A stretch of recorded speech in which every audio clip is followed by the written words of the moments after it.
before you said you were just working, I'm presuming it was a 9 to 5. How did that change after having joined the real world and learning from the stocks campus? Well, while I was at my 9 to 5, I was like trading, I was typing the chats. So basically my work, I would be trading and just doing Hustlers University stuff. So I got in a lot of trouble for it, funny enough. But no, it all changed because when you focus towards learning these skills that you're getting taught, if you actually like put the action towards getting the outcome you want with having an intention to actually achieve it, believing you will achieve it, then it will come. And so when I believed that, I started to take action. I started to see some results, which encouraged me more, just push more, push more. Gradually, the time that I was devoting to my job was literally entirely Hustle University. And I was in the military though. So I just had put in my release, I left, and here I am, and just not having to work a 9 to 5. If I want to, if I need more income, I can go work harder, reach out to more people.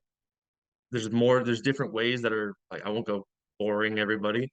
There's ways that you can get that money. So monetarily, when I was working at that 9 to 5, all I had was the 9 to 5 income. When I joined Hustle University, I had the 9 to 5 plus HU, and now I don't need that 9 to 5 because it would just be a detriment to whatever I can generate off Hustle University. And could you go more into depth on what you've built since joining? Yeah, yeah, absolutely. So when I first was January of last year, roughly was when I joined. And that was when that was before Tate got big. That was before um like all the controversy, whatever. So he went on Tom Segura's podcast and he started blowing up. People started putting attention to the affiliate campus, and I saw a message again from Arno. He's like, if the masses are going one way, it's a good sign to not go that way. So I was like, all right, well, everybody else is joining is going over here. Like, let me go try something else. So I went into copywriting campus just to learn, right? I just wanted to learn that skill because it's so important. I went heavy into the stocks campus, of course, because that's what I would do like day to day while I was at work. And then in my spare time, I would go into the freelancing campus as well. And genuinely, the majority of my income now comes from that freelance side because the freelance side is simply your skills that you develop. And how can you offer that skill to the world in exchange for value? So what I did is I got advice to get into high ticket sales.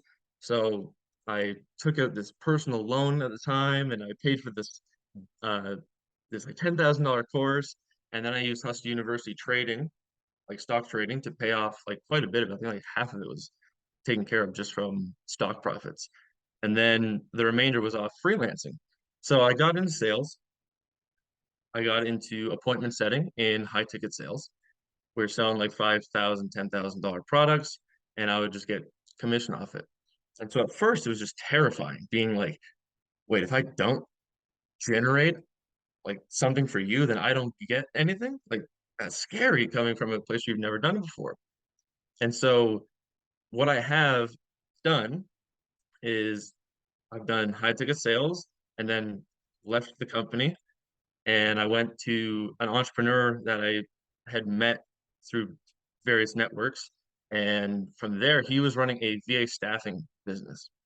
And so when I reached out to him, I literally was like expecting that I was going to work for free for a little bit, try to provide value, see how I can help him out. And next thing you know, I sign like he asked me to come on as like an executive director for the like company for like or sorry, executive of sales, like head of sales and marketing. And this is crazy because like 4 months ago, I left the military. I'm 20 years old, or when I signed this, I just turned 21. And